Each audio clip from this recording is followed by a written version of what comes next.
Hello students, welcome to biochem classes online. This is Kuldeep Sharma. हम prophase first stages की सब stages की हम बात कर रहे थे। हमने लास्ट लेक्चर के अंदर लेप्टोटिन स्टेज को देखा था।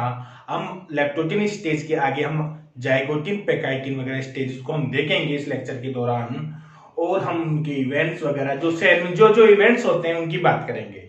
जो बच्चे लेप्टोटिन स्टेज को नहीं देखे हैं वह जाके हमारी प्लेलिस्ट के अंदर जाके लेप्टोटिन स्टेज को देख सकते हैं, और फिर देखें यहाँ आके हम जाइगोटिन पेकाइटिन को कंटिन्यू कर सकते हैं। तो हम बात कर रहे थे लास्ट क्लास में कि प्रोफेज प्रोफेज फर्स्ट की 5 स्टेजेस होती है, सब स्टेजेस होती है, जिसमें फर्स्ट आती है हमारी लेप्टोटिन, सेकंड आती है जाइगोटिन जिसकी हम आज बात करेंगे, थर्ड आती है पेकाइटिन, और फिर आती है डिप्लोटिन, और फिफ्थ आती है डायकाइनेसिस। हमने इनको लास्ट क्लास में याद करने का तरीका भी बताया था, LZPD² से। L मतलब लेप्टोटिन, Z मतलब जाइगोटिन, P मतलब पेकाइटिन, D मतलब डिप्लोटिन, और दूसरा D का मतलब डायकाइनेसिस। ये हमने देखा था। आज हम बात करेंगे जाइगोटिन स्टेज की। जाइगोटिन स्टेज की हम बात करेंगे, तो हम इसको रब कर देते हैं और हेडिंग डालते हैं जाइगोटिन स्टेज, जाइगोटिन सब स्टेज।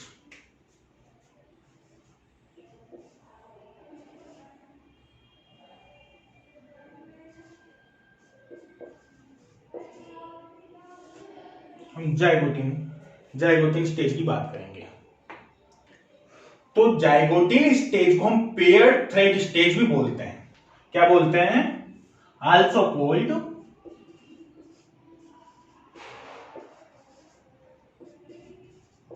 Paired thread stage. क्या बोलते हैं? Paired thread stage. थोड़ी क्या मेरी राइटिंग काफी अच्छी है, तो इसी कारण से थोड़ा आपको प्रॉब्लम आ सकती है वगैरह, आपको किसी चीज में समझने में प्रॉब्लम नहीं आएगी, वो आप हमारे ऊपर छोड़ दीजिए समझाने के लिए। तो आप केवल थोड़ा राइटिंग को मैनेज कर लीजिए। तो हम बात कर रहे थे कि जाइगोटिन को हम पेयर्ड थ्रेड स्टेज बोलते हैं। जाइगोटिन को पेयर्ड थ्रेड स्टेज क्यों बोलते हैं? क्योंकि इस स्टेज के अंदर होमोलोगस क्रोमोसोम आपस में पेयरिंग करना स्टार्ट कर देते हैं। अब आपको एक चीज समझनी होगी कि होमोलोगस क्रोमोसोम क्या होते हैं। तो हम होमोलोगस क्रोमोसोम को समझते हैं, कोई भी डिप्लॉइड सेल होती है। क्या बोलते हैं? डिप्लॉइड डिप्लॉइड कोई भी डिप्लॉइड सेल होती है, तो उस डिप्लॉइड सेल के जिसमें 2 सेट ऑफ क्रोमोसोम हो, हम उसे डिप्लॉइड सेल बोलते हैं, जिसे हम 2n से डिनोट करते हैं। उसमें एक सेट ऑफ क्रोमोसोम, जैसे क्रोमोसोम हो गए, ये एक सेट ऑफ क्रोमोसोम हो गया, और ये दूसरा सेट ऑफ क्रोमोसोम, एक सेट पूरा। तो 2 सेट ऑफ क्रोमोसोम को अपन डिप्लॉइड सेल बोलते हैं। आई बात। जैसे ह्यूमन की बात करें, एक सेट में 23 क्रोमोसोम्स होते हैं और दूसरे सेट में 23 होते हैं। तो 2n कितने हो गए? 46 क्रोमोसोम होते हैं ह्यूमन के सोमेटिक सेल के अंदर, ह्यूमन बींग्स के। तो एक सेट ऑफ क्रोमोसोम आता है फादर से, यानी पेरेंटल, और दूसरा सेट ऑफ क्रोमोसोम आता है मदर से। मदर से आता है, एक सेट फादर से आता है, एक आता है मदर से। आई बात समझ में? यहां तक हमने देख लिया। हमें पता है कि एस फेज के बाद डीएनए का रेप्लिकेशन हो जाता है, एक क्रोमोसोम के अंदर 2 क्रोमेटिन फाइबर हो जाते हैं। ये चीज हमने देख ली थी लास्ट क्लास में भी। कोई दो, एक पैरेंटल एक मैटरनल। मदर वाले को हम बोलते हैं मैटरनल, फादर वाले को बोलते हैं पैटर्नल। कोई भी एक पैटर्नल, कोई भी एक मैटरनल क्रोमोसोम जो साइज, शेप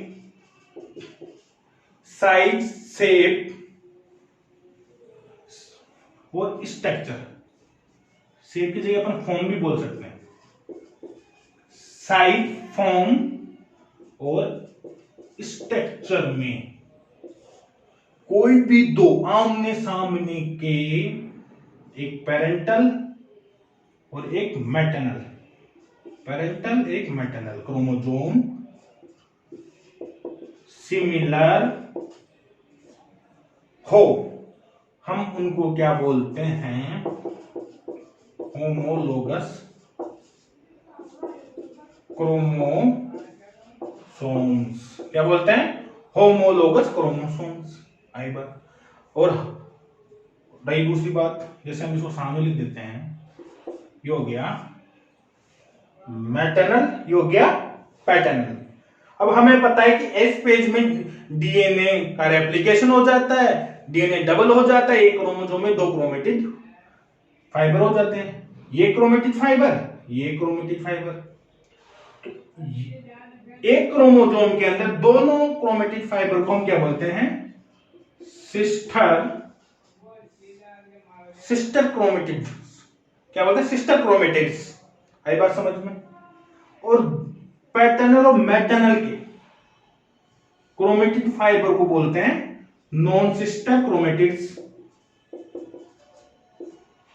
ये टर्मिनोलॉजी समझ लिया आपने कि पैटर्नल और मैटर्नल के कोई 2 क्रोमोसोम जिनका साइज, फॉर्म और स्ट्रक्चर सिमिलर हो, उन्हें हम होमोलोगस क्रोमोसोम बोलते हैं। और एक क्रोमोसोम के अंदर 2 क्रोमेटिड को हम सिस्टर क्रोमेटिड बोलते हैं, और पैटर्नल मैटर्नल क्रोमेटिड को नॉन सिस्टर क्रोमेटिड्स बोलते हैं आपस में। ये बात समझ में आ गई? तो हमने देखा था कि जाइगोटिन स्टेज को also called paired thread stage बोलते हैं।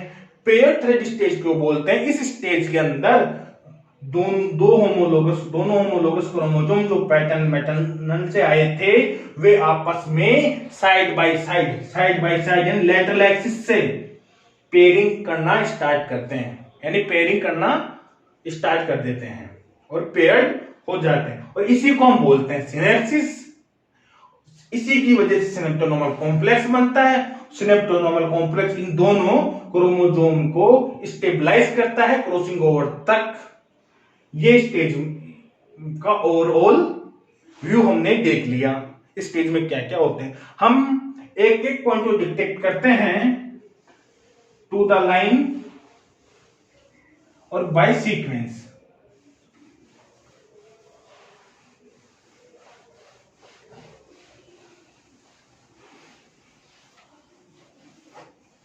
आपको समझ में आ गया होगा अब तक इतना हमने पढ़ा। तो हम बोलते हैं during zygotene homologous chromosome start pairing together. तो हम क्या फर्स्ट पॉइंट क्या बोल सकते हैं? During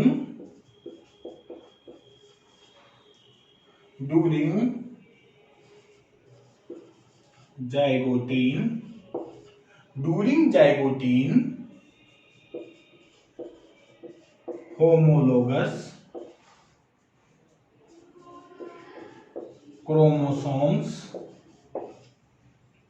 homologous chromosomes start pairing together। First point क्या बोला? During zygotene homologous chromosomes start pairing together, यानी जाइगोटीन स्टेज में होमोलोगस क्रोमोसोम्स, जो हमने देखा था होमोलोगस क्रोमोसोम देखा था ऐसे अपने सेल में 23, तो ये सारे होमोलोगस क्रोमोसोम है आपस में। तो 23 आपस में होमोलोगस क्रोमोसोम है एक सेल के अंदर, टोटल 46 थे। तो होमोलोगस क्रोमोसोम आपस में कितने? 23, 1 2 3 23 होमोलोगस क्रोमोसोम है पेयर में बात करें तो वो आपस में क्या करेंगे? पेयरिंग, जैसे side by side. Zygotene stage के अंदर homologous chromosome side by side pairing करते हैं। तो हम क्या बोलेंगे, क्या बोलेंगे कि these homologous chromosomes come to lie side by side. These homologous chromosomes lie side by side. Side by side मतलब lateral axis, lateral axis in pair, pair के अंदर side by side in pairs, side by side बोल सकते हैं इन pairs को। और this pairing is called, इस pairing क्या बोलेंगे, सिनेप्सिस। सिनेप्सिस बोलते हैं इस पेयरिंग को, क्या बोलेंगे, सिनेप्सिस। हमने क्या बोला कि these homologous chromosomes comes these homologous chromosome comes to lie side by side in pair and this pairing is called synapsis। इसको हम क्या बोलेंगे, सिनेप्सिस। तो हमने बोला जाइगोटिन स्टेज में होमोलोगस क्रोमोसोम पेयरिंग करना स्टार्ट करते हैं और वो साइड बाय साइड की कंडीशन में आके पेयर करते हैं और इस पेयरिंग को हम क्या बोलते हैं, सिनेप्सिस। और यहां जो पेयर्ड क्रोमोसोम, पेयरिंग की वजह से जो पेयर क्रोमोसोम हो जाएंगे, पेयर ऑफ होमोलोगस क्रोमोसोम को हम क्या बोलेंगे, बाइवेलेंट। क्या बोलेंगे, बाइवेलेंट। यानी पेयरिंग की वजह से दोनों होमोलोगस क्रोमोसोम को जो एक हो जाएंगे उन्हें हम क्या बोलेंगे, बाइवेलेंट। क्या बोलेंगे, बाइवेलेंट। उन दोनों क्रोमोसोम को हम क्या बोलेंगे, बाइवेलेंट। पेयर होमोलोगस क्रोमोसोम को हम क्या बोलेंगे, बाइवेलेंट। तो आप इसे नोट कर लीजिए, इन दोनों पॉइंट को नोट कर लिया आपने, इसे रब कर दे। चलो रब कर देते हैं।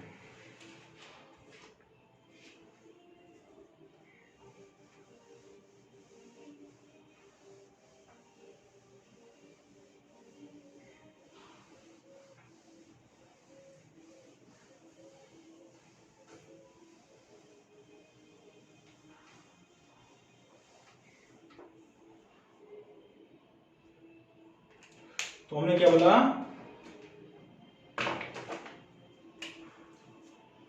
Third point,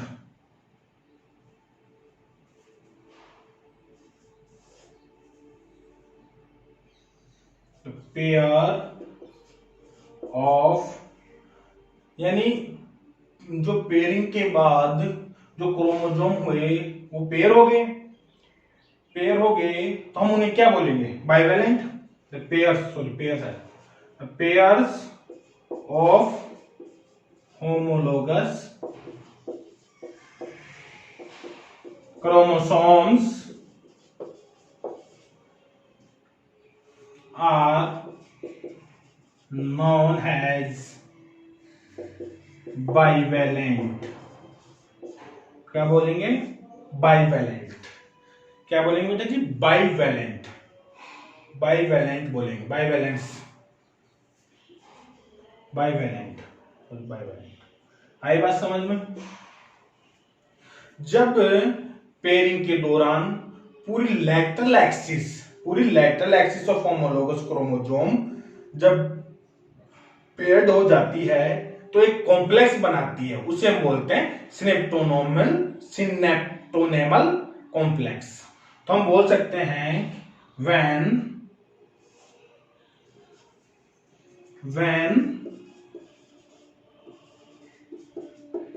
entire lateral axis, क्या बोल सकते हैं, when entire axis of homologous chromosomes,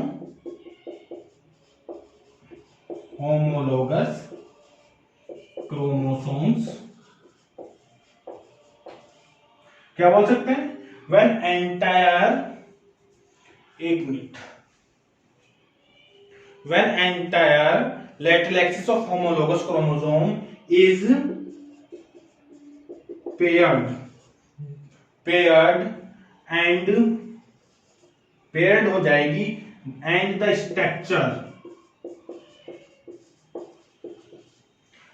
structure is formed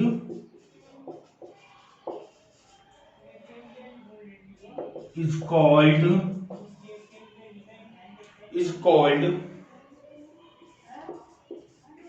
synaptonemal complex, क्या बोलेंगे, synaptonemal complex. When the entire lateral axis of homologous chromosome is paired and the structure is called synaptonemal complex, उस structure को हम क्या बोलेंगे, synaptonemal complex. अब synaptonemal complex काम क्या करता है, इस synaptonemal complex दोनों होमोलोगस क्रोमोसोम को आपस में पेयर्ड रखने में हेल्प करेगा, यानी स्टेबलाइज रखने में हेल्प करेगा, जब तक क्रॉसिंग ओवर कंप्लीट नहीं हो जाता. और क्रॉसिंग ओवर की बात अपन नेक्स्ट स्टेज में करेंगे क्या होती है. तो हम बोल सकते हैं, इसको रखो, आपके ऊपर वाला पॉइंट नोट कर लीजिए, इसके बाद में हम यहां इस पॉइंट को कंटिन्यू करते हैं. तो बोलते हैं विच, इसके बाद में synaptonemal complex, which is thought, हमारा ये मानना है, which is thought to stabilize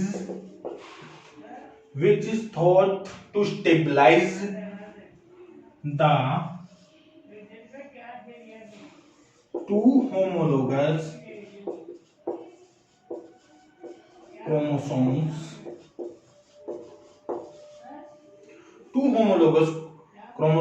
till the crossing over is completed. क्या बोला मैंने जो समझाया वही बात लिखी है. ये है सिनेप्टोनोमल कॉम्प्लेक्स, दोनों होमोलोगस क्रोमोसोम को स्टेबलाइज रखता है जब तक क्रॉसिंग ओवर कंप्लीट नहीं हो जाता. आई बात समझ में.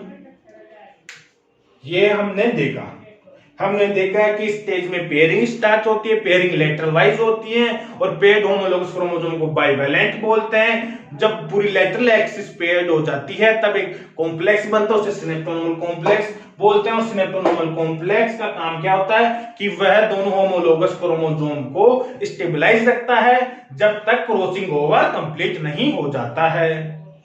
और क्रॉसिंग ओवर कब नेक्स्ट स्टेज में होता है, पैकाइटिन में, और फिर सिनेप्टोनोमल कॉम्प्लेक्स डिप्लोटिन स्टेज में जाकर डिसॉल्व होता है. ये हमने देखा. हम नेक्स्ट स्टेज की बात करें तो आप जितने इसको नोट कर लीजिए, फिर हम नेक्स्ट पॉइंट की बात करेंगे.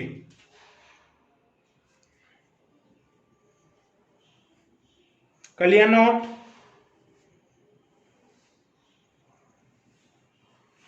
रब कर दे, चलो रब कर देते हैं.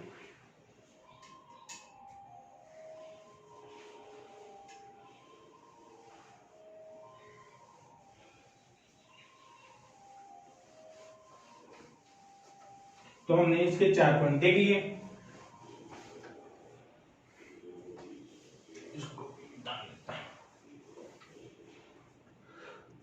फिफ्थ पॉइंट की बात करते हैं.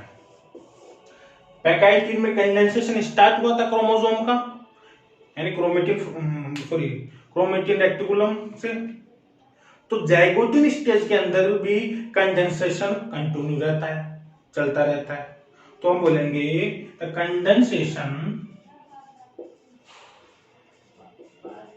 Condensation of chromosomes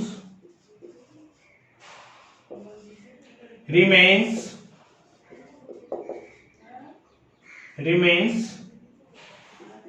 continuous in this substage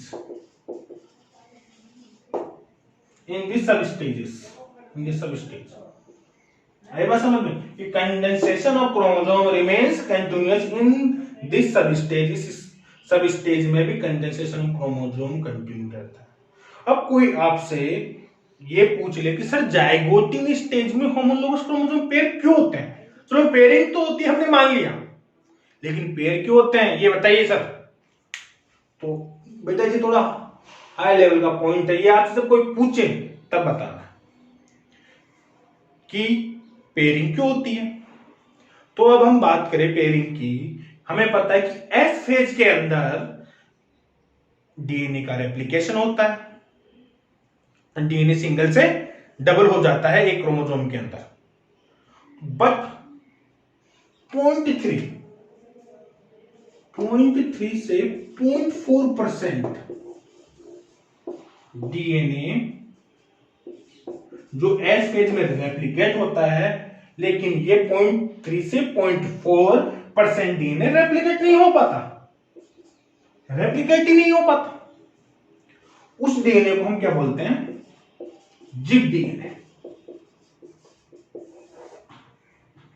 आई बात समझ में? जब एस फेज के अंदर डीएनए रेप्लिकेट होता है तो वो डिकेंडेंस फॉर्म में होता है, उस वजह से वो रेप्लिकेशन परफॉर्म कर पाता है। बट यहां लेप्टोटिन स्टेज से कंडेंसेशन स्टार्ट हो जाता है तो डीएनए कंडेंस हो जाता है। बट जब जाइगोटिन स्टेज आती है तब ये 0.3 से 0.4% डीएनए क्या रेप्लिकेट होना चाहता है, उस वजह से यहां 0.3 से 0.4% डीएनए डिकंडेंसेशन शो करता है। डिकंडेंसेशन शो करता है, उसकी वजह से क्रोमोसोम से बाहर की तरफ डीएनए निकलना, डिकंडेंस होकर बाहर की तरफ डीएनए निकलेगा तो आपस में दोनों होमोलोगस क्रोमोसोम के डीएनए इंटरवाइंड हो जाएंगे और इसकी वजह से दोनों आपस में पेयरिंग शो कर लेंगे। आई बात समझ में? जैसे हम एक डायग्राम बना के समझे कि जैसे एक क्रोमोसोम ये है,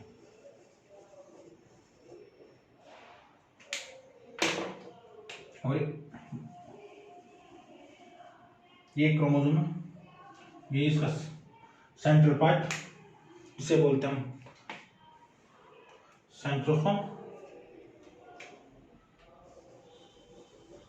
दूसरा डीएनए ये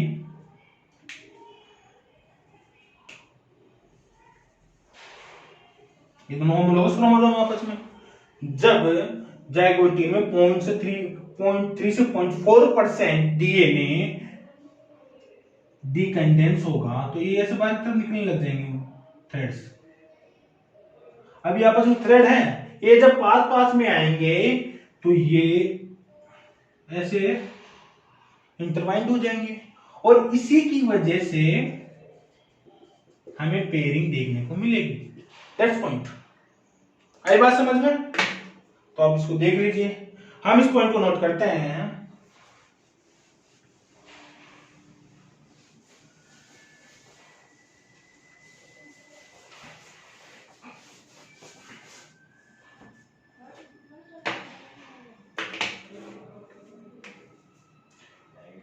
पॉइंट नंबर 6 कि 0.3 से 0.4% डीएनए रेप्लिकेट्स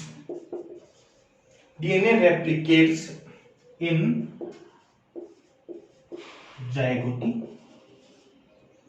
आई बात समझ में? और दिस डीएनए इज कॉल्ड चिक डीएनए। आई बात समझ में? तो हम बोल सकते हैं so to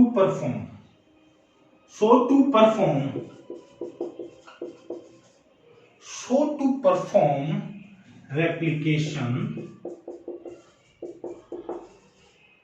So to perform replication, the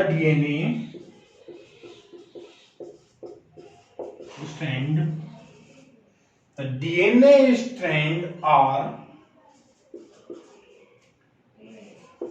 decondensed. आई बात समझ? Decondensed. आई बात समझ? Perhaps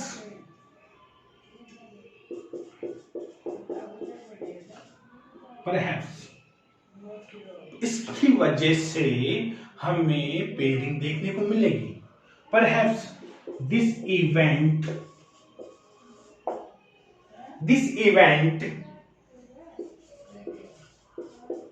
results pairing of chromosome. This results pairing of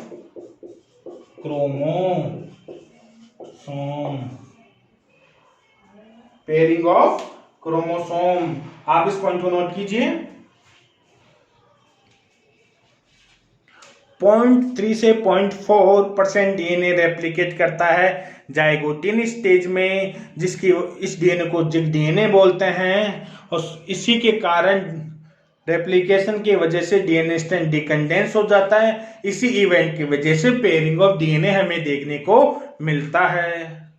आपको आई बात समझ? आप नोट कर लीजिए फिर इसको.